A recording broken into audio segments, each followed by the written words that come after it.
বৌভাতের অনুষ্ঠানের জন্য ছুটি সুন্দর করে সেজেগুজে শাড়ি পরতে গেলে ঠিক সেই সময় অভি ঘরের ভিতরে ঢুকে পড়ে আর দুজন দুজনের মুখোমুখি হয়ে লজ্জায় পড়ে যায়।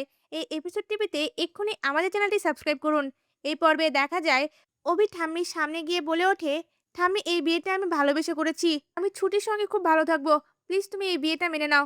তুমি যদি এই বিয়েটা মেনে নিতে না পারো তাহলে আমি কোনো জন্য সুখী হতে পারবো না। এই কথাগুলো শুনে ঠাম্মি আর কোনো কথাই না বলে নিজের রুমে চলে যায়। এরপর দেখা যায় অভির মা ছুটি ও অভিকে বরণ করে ঘরে ঢোকায়। এরপর ছুটিকে অভির ঘরে নিয়ে যাওয়া হয় আর বলে ওঠে, আজ থেকে তুমি এই ঘরেই থাকবে, কিন্তু আজ তোমাদের কাল রাত্রি, তাই তোমরা দুজন দুজনের মুখ দেখবে না। এই কথা শুনে ছুটিও মেনে নেয় আর অভিকে অভির মা গেস্ট রুমে শুতে বলে। অভি প্রথমে রাজি না হলেও পরবর্তীতে মেনে নেয়। এরপর দেখা যায় পরদিন সকালে অভির মা তার আলমারি থেকে একটা শাড়ি আর কিছু গয়না নিয়ে ছুটির রুমে আসে আর ছুটির হাতে তুলে দিয়ে বলে ওঠে, এই বৌভাতের অনুষ্ঠানের জন্য সুন্দর করে রেডি হয়ে নাও। ছুটিও সেই শাড়ি গয়নাগুলো নিয়ে বলে ওঠে, ঠিক আছে মা। ছুটির মুখে মা ডাক শুনে অভির মা অনেক খুশি হয়ে যায় আর বলে ওঠে, আজ থেকে তুমি আমার বৌমা নাও, তুমি আমার মেয়ে। এই কথা শুনে ছুটিও খুশি হয়ে যায়। এরপর দেখা যায় ছুটি সুন্দর করে বৌভাতের অনুষ্ঠানের জন্য তৈরি হয়।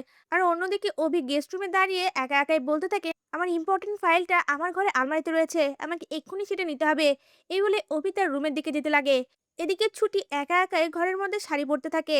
আর ঠিক তখনই অভি ঘরের মধ্যে ঢুকে দেখতে পায় ছুটি শাড়ি পরছে। আর সঙ্গে সঙ্গে অভি ও ছুটি দুজনেই লজ্জা পেয়ে দুদিকে মুখ ঘুরিয়ে নেয়। অভি বারবার বলতে থাকে, সরি সরি সরি, আমি ভুলে গিয়েছিলাম তুমি এই রুমে আছো, আমার একটা ইম্পর্টেন্ট ফাইল এই রুমে আছে, ফাইলটা নিয়ে আমি এক্ষুনি বেরিয়ে যাব। তখনই ছুটি তার শাড়িটা পরে ফেলে আর বলে ওঠে, সমস্যা নেই, এখন তাকাতে পারবেন। অভিও সঙ্গে সঙ্গে ছুটির দিকে তাকায়।